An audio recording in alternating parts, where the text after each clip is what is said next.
وكفى وسلام على عباده الذين اصطفى أما بعد فأعوذ بالله من الشيطان الرجيم بسم الله الرحمن الرحيم ولوطا إذ قال لقومه أتأتون الفاحشة وأنتم تبصرون أئنكم لتأتون الرجال شهوة من دون النساء بل أنتم قوم تجهلون فما كان جواب قومه إلا أن قالوا أخرجوا آل لوط من قريتكم إنهم أناس يتطهرون فأنجيناه وأهله إلا امرأته قدرناها من الغابرين وأمطرنا عليهم مطرا فساء مطر المنذرين صدق الله العظيم.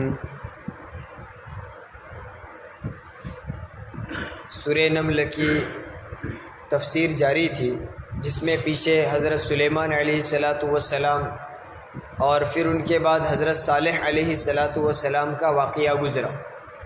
ابھی جو آیتیں پڑھی گئی ہے اس میں حضرت لوط علیہ السلام اور ان کی قوم کا تذکرہ ہے. ان حالات کو سننے سے پہلے ہم یہ جان لیں کہ حضرت لوط علیہ السلام کون ہے. ان کا مختصر تعارف ہمارے سامنے ہونا چاہیے. یہ بھی اللہ کے ایک نبی ہیں. حضرت ابراہیم علیہ السلام کے بھتیجے ہیں. ابراہیم علیہ السلام جس گھر میں پیدا ہوئے وہ گھر توحید پرست نہیں تھا.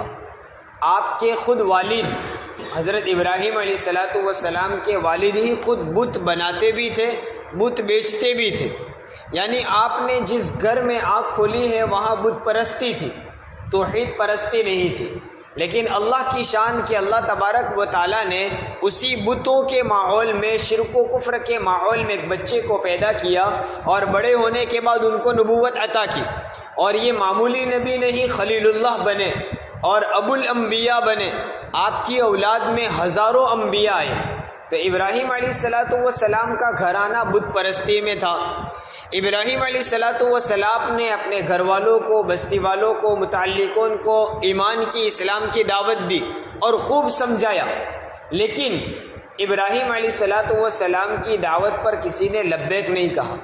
صرف ان کی بیوی حضرت سارہ علیہ السلام اور آپ کے بھتیجے حضرت لوط علیہ السلام, صرف دو ہی ایمان لائے. آپ کے گھرانے میں, خاندان اور شہر میں صرف دو لوگ ایمان لے آئے. یہاں تک کہ آپ کے والد نے دھمکی دی تھی کہ اگر تو یہ نئے دین کی دعوت نہیں چھوڑے گا تو میں تجھے گھر سے نکال دوں گا اور میں تجھے سنسار کر دوں گا, پتھر مار کر ہلاک کر دوں گا. یہ ساری دھمکیاں تھی. تو حضرت ابراہیم علیہ السلام تو نبی تھے, وہ ایمان کی دعوت کو کیسے چھوڑ سکتے تھے؟ اس لیے انہوں نے اپنے شہر کو چھوڑ کر ہجرت کر جانے کا فیصلہ کر لیا.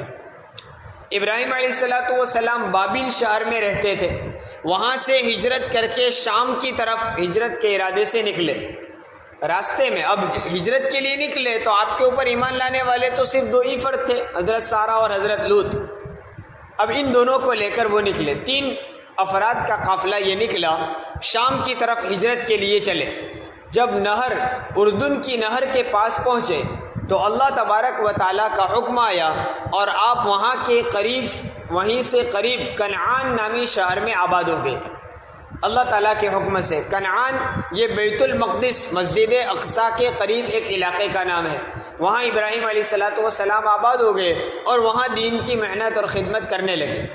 لوط علیہ السلام بڑے ہوئے تو اللہ تبارک و تعالیٰ نے حضرت لوط علیہ السلام کو بھی نبوت عطا کی اور صدوم نامی جگہ میں, صدوم شہر کا آپ کو نبی بنایا.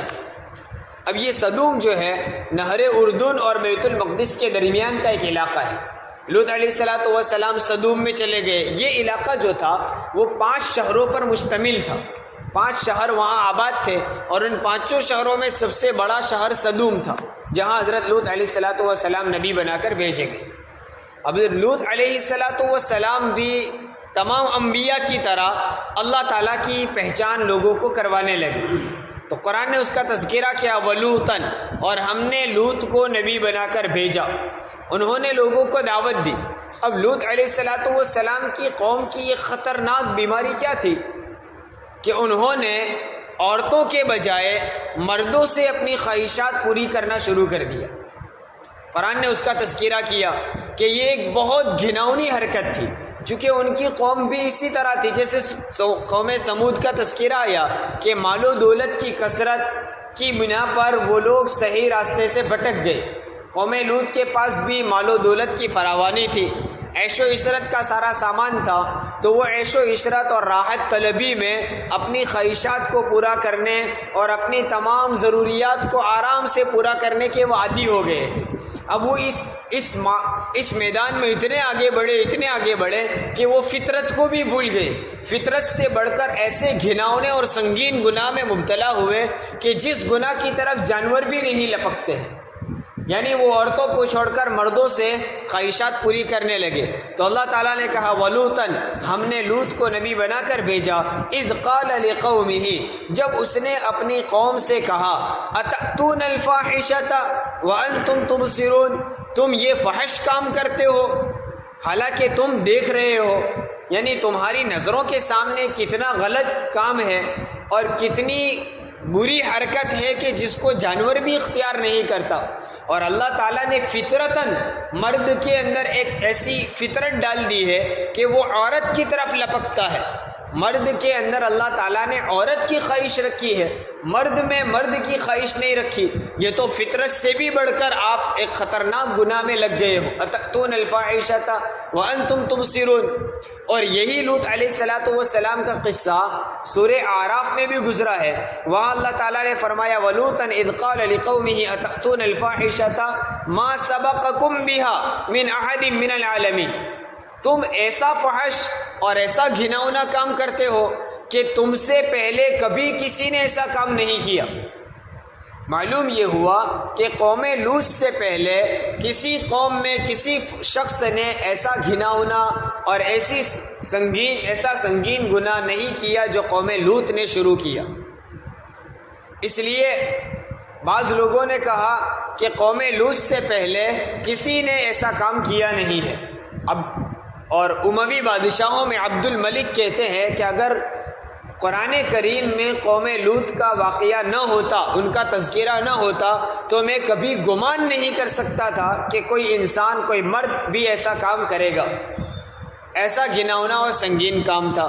بعض علماء نے لکھا کہ اس قوم سے پہلے کسی برے سے برے شخص نے بھی ایسا کام کیا تو کیا، کسی برے سے برے شخص کا گمان بھی اس طرف نہیں گیا جو قوم لوط نے شروع کیا۔ تو ما سبقکم بها من احد من العالمین کہہ کر بتلا دیا کہ قوم لوط سے پہلے کبھی ایسا گھناؤنا کام کسی نے نہیں کیا۔ اس میں دو باتوں کی برائی بیان کی ہے۔ ایک تو یہ کہ دیکھیے عام طور پر انسان کسی برائی میں مبتلا ہوتا ہے، کوئی گناہ کا عادی بنتا ہے تو وہ ماحول کی وجہ سے ہوتا ہے، یا اس کے آباء و اجداد کوئی گناہ کرتے آ رہے تھے تو وہ بھی سیکھ گیا، ماں باپ کو، باپ دادا کو جو کام کرتے دیکھا وہ بھی وہ کرنے لگا اور اس کا عادی بن گیا۔ تو ماحول کی وجہ سے، نسل کی وجہ سے کوئی کام کرنے لگتا ہے، حالانکہ وہ بھی جائز نہیں ہے، وہ گناہ ہے تو جائز ہی نہیں ہے، لیکن پھر بھی انسانی عقل کی سمجھ میں آتا ہے کہ اس کو ایسا گناہ کا ماحول ملا اس لیے وہ گناہ میں پڑ گیا۔ لیکن قوم لوط سے پہلے تو کبھی کسی مرد نے مرد سے اپنی خواہش پوری نہیں کی ہے۔ تو یہ لوگ، ان لوگوں کا یہ جرم اتنا سنگین تھا کہ ماحول کے نہ ہونے کے باوجود وہ اس گناہ میں پڑے۔ اور دوسری برائی اس کے ساتھ یہ بیان کی ہے کہ اگر کوئی آدمی گناہ کے کام کو ایجاد کرتا ہے، اس سے پہلے کسی نے نہ کیا ہو اور وہ شروعات کرتا ہے، تو پھر اس کے دیکھا دیکھی جتنے لوگ گناہ میں لگیں گے اور قیامت تک جب تک وہ اس گناہ ہوتا رہے گا سب لوگوں کا گناہ اس کے سر پر آئے گا، چونکہ اس نے اس گناہ کو ایجاد کیا ہے۔ تو قوم لوط سے پہلے کسی نے ایسا گناہ نہیں کیا تھا، اس قوم سے یہ گناہ کی شروعات ہوئی، قیامت تک جہاں کہیں یہ کوئی گناہ سرزد ہوگا ان سب کا گناہ قوم لوط کے سر آئے گا۔ تو اس کی یہ برائی بیان کی ہے کہ تم ایسا گھناؤنا کام کرتے ہو۔ اَإِنَّكُمْ، آگے وضاحت کے ساتھ کہا ہے، اَإِنَّكُمْ لَتَأْتُونَ الرِّجَالَ شَهْوَةً مِّن دُونِ النِّسَاءِ، کیا تم عورتوں کو چھوڑ کر مردوں کے پاس اپنی خواہش پوری کرنے کے لیے آتے ہو؟ شہوت پوری کرنے کے لیے مردوں کا استعمال کرتے ہو. بل انتم قوم تجہلون، بلکہ تم تو جہالت میں پڑے ہوئے لوگ ہو، یعنی تمہارے پاس اتنا علم نہیں، اتنی سمجھ بوجھ نہیں کہ یہ کتنا گھناؤنا کام اور کتنا برا کام ہے. اور سورہ اعراف میں کہا بل انتم قوم مسرفون، تم تو حد سے گزر جانے والے لوگ ہو، یعنی نافرمانی کرتے کرتے بہت حد سے بڑھ گئے ہو. جیسے ہم ہمارے معاشرے میں بھی بولا جاتا ہے، کوئی کسی کام میں بہت زیادہ آگے نکل جائے تو کہتے ہیں یہ تو حد سے بھی بڑھ گیا. اور یہ تو واقعتاً تھے کہ اللہ تعالیٰ نے کچھ حدود قائم کر دی ہے. مردوں کے اندر خواہشات کے جذبات بھی رکھے اور ان خواہشات کو پورا کرنے کے لیے نکاح والا راستہ بتایا کہ عورتوں سے نکاح کر کے اپنی ضرورت آپ پوری کر سکتے ہو. لیکن یہ لوگ اس سے بھی آگے بڑھ کر مردوں کے ساتھ اپنی خواہش پوری کرنے لگے، تو یہ حد تجاوزی تھی. اس لیے قرآن نے کہا بل انتم قوم مسرفون، تم سو حد تجاوزی کرنے والے لوگ. ان کے ان کاموں کی اور اس فعل کی گھناؤنی حرکت کو اس قدر کھول کر لوط علیہ السلام نے بیان کیا اور اس کی ایسی برائی بیان کی کہ ان کے پاس کوئی جواب نہیں بن پڑا. اور جواب ہوتا بھی کیا تھا؟ بالکل واضح اور صاف ستھری بات تھی کہ یہ انتہائی گھناؤنا اور برا کام ہے. تو اب کوئی جواب نہیں بن پڑا تو کیا راستہ اپنایا؟ فما کان جواب قومہ، جب ان کی قوم کے پاس کوئی جواب نہیں تھا تو کیا کیا؟ الا ان قالوا اخرجوا آل لوط من قریتکم، وہ لوگ کہنے لگے کہ یہ لوط اور اس کے ماننے والوں کو تمہاری بستی سے نکال دو. یہ لوگ ہم کو آ کر سمجھاتے رہتے ہیں اور ہم اپنی مرضی کے مطابق چلتے ہیں، ہماری مرضی کے درمیان آڑ بنتے ہیں. تم ان کو اپنی اخرجو آل لوط من قریتکم، تم ان کو تمہاری بستی سے باہر نکال دو. انہم اناس یتطہرون، بے شک یہ تو بڑے پاک باز بنتے ہیں. یہ گویا انہوں نے تانا دیا کہ بڑے پاک بنتے ہیں، بڑے صاف ستھرے بننے کی باتیں کرتے ہیں، ان کا ہمارے درمیان کام نہیں. ہونا تو یہ چاہیے تھا کہ اس کام کی اتنی برائی جب سامنے آ گئی تو خود اس برائی سے نکل جاتے اور خود پاک بن جاتے. لیکن جیسا عام طور پر ہوتا ہے، خود کو سدھرنا نہیں ہوتا تو جو صحیح بات کہنے والے ہیں انہی کو اپنے سے الگ کر دو، نکال دو. تو اس قوم نے بھی ایسا کیا کہ تم اپنی بستی سے ان لوگوں کو نکال دو، یہ بڑے پاک باز بنتے ہیں. اللہ تبارک و تعالیٰ نے اس قوم پر کہ جب انہوں نے وقت کے نبی کو اور ان کے ماننے والوں کو بستی سے نکالنے کی بات کہی تو اللہ تبارک و تعالیٰ نے اس قوم پر عذاب بھیجا. اور جو لوط علیہ السلام کو ماننے والے تھے ان کو اور حضرت لوط علیہ السلام کو اللہ تعالیٰ نے بچا لیا. فَأَنْجَيْنَاهُ وَأَهْلَهُ إِلَّا امْرَأَتَهُ، ہم نے لوط کو اور اس کے اہل کو یعنی اس کے ماننے والوں کو نجات دی. إِلَّا امْرَأَتَهُ، سوائے اس کی بیوی کے. لوط علیہ السلام کی بیوی بھی آپ پر ایمان نہیں لائی تھی، اس لیے اس قوم پر عذاب آیا تو اللہ تبارک و تعالیٰ نے حضرت لوط علیہ السلام کو اور ایمان لانے والوں کو بچا لیا. لیکن جب ان کی بیوی ایمان نہیں لائی تھی تو وہ بھی عذاب میں مبتلا ہوئی. عذاب آنے سے پہلے اللہ تبارک و تعالیٰ نے حضرت لوط علیہ السلام کو بتا دیا تھا کہ آپ رات کے آخر وقت میں، آخر شب میں اپنے ماننے والوں کو لے کر بستی سے باہر نکل جائیں. اور تنبیہ کر دی تھی کہ جب آپ بستی سے باہر جائیں تو پیچھے مڑ کر مت دیکھنا. اگر پیچھے مڑ کر دیکھو گے تو بستی والوں پر جو عذاب آنے والا ہے وہ تم پر بھی آئے گا. حضرت لوط علیہ السلام اللہ کے حکم کے مطابق اپنے ماننے والوں کو، اہل ایمان کو لے کر رات کے آخری حصے میں بستی سے باہر نکل گئی. اب ان کی بیوی کے متعلق دو روایتیں ہیں. ایک روایت یہ ہے کہ ان کی بیوی سیرے سے ان کے ساتھ آئی نہیں، چونکہ ایمان نہیں لائی تھی. خود ان کی بیوی ہونے کے باوجود اپنے خاوند اور شوہر کی بات نہیں مانی، ایمان بھی نہیں لائی اور وہ عذاب میں مبتلا ہوئی. حضرت لوط علیہ السلام کے ساتھ بستی سے باہر نہیں گئی. اور ایک روایت کے مطابق یہ ہے کہ وہ بستی سے باہر نکلی، لیکن اللہ تعالیٰ نے تنبیہ کر دی تھی کہ باہر جاتے وقت، وہاں سے نکلتے وقت پیچھے مڑ کر مت دیکھنا. لیکن لوط علیہ السلام کی بیوی نے پیچھے مڑ کر دیکھ لیا تو بستی والوں پر جو عذاب آیا وہ عذاب اس پر بھی آ گیا. اب وہ عذاب کیا تھا؟ قرآن نے اس کا تذکرہ یہاں یہ کیا ہے، وَأَمْطَرْنَا عَلَيْهِمْ مَطَرًا، ہم نے ان پر ایک عجیب قسم کی بارش برسائی. اب وہ عجیب قسم کی بارش کیا تھی؟ قرآن نے دوسری جگہ اس کا تذکرہ کیا ہے کہ جب ہمارا امر ان کے پاس آ گیا تو ہم نے ان پر آسمان سے پتھروں کی بارش برسائی، آسمان سے پتھر برسائے گئے اور اس قوم کو ہلاک کر دیا گیا۔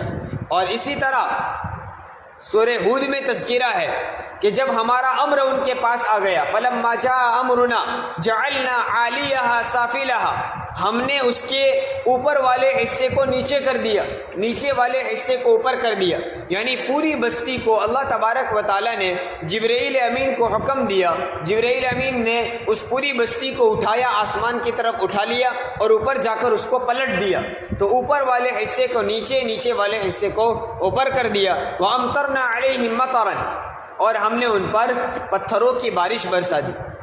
اور ایک جگہ تذکرہ ہے سورہ حجر میں کہ ان پر ایک چنگھاڑ آئی۔ الغرض قرآن میں قوم لوط پر آنے والے 3 عذاب کا تذکرہ ہے، چنگھاڑ یعنی زوردار آواز کا آنا، اسی طرح آسمان سے پتھر کا برسنا، اور بستی کا الٹ دینا، پلٹ دینا، اوپر لے جا کر اس کو الٹا کر دینا۔ ہو سکتا ہے یہ تینوں قسم کے عذاب آئے ہو کہ پہلے آسمان سے زوردار چنگھاڑ آئی، پھر آسمان سے پتھروں کی بارش برسی، اور پھر اس بستی کو اٹھا کر پلٹ دیا اور پوری قوم کو ہلاک اور برباد کر دیا گیا۔ اور قرآن ہی میں ہے کہ وہ آسمان سے آنے والے پتھر تہ بتہ تھے، یعنی رک رک کے نہیں، ایک کے بعد ایک، یکے بعد دیگرے لگاتار وہ پتھر برسے، اور وہ پتھر نشان لگے ہوئے تھے۔ مفسرین فرماتے ہیں کہ نشان لگے ہوئے سے مراد یہ ہے کہ جو پتھر جس کی ہلاکت کے لیے بھیجا گیا تھا اس شخص کا نام اس پتھر پر لکھا ہوا تھا، اور جس پتھر پر جس شخص کا نام لکھا ہوا تھا اس شخص پر وہ پتھر آیا اور وہ ہلاک اور برباد کر دیے۔ اور اللہ تعالیٰ نے اس قوم کو ایسا برباد کیا، ایسا ہلاک کیا کہ اب دنیا میں اس قوم کا نام و نشان ختم ہو گئے، یعنی اس قوم کا کوئی فرد دنیا میں موجود نہیں۔ ہاں، جس جگہ عذاب آیا تھا اس جگہ کو اللہ تبارک و تعالیٰ نے آج تک عبرت کا نشان بنا کر رکھا ہے، جیسا کہ قوم سمود میں آیا، قوم سمود کے تذکرے میں کہ ان پر جو عذاب آیا، جس جگہ پر وہ عذاب آیا وہ جگہ آج بھی موجود ہے۔ حضور اکرم صلی اللہ علیہ وسلم کے زمانے میں بھی موجود تھی، اور آپ سفر کے دوران تبوک کے سفر پر جب نکلے تو راستے میں وہ جگہ آئی تھی، صحابہ کو کہا تھا کہ آپ اس جگہ میں، اس بستی میں داخل مت ہونا اور یہاں کے کنویں سے پانی بھی مت پینا۔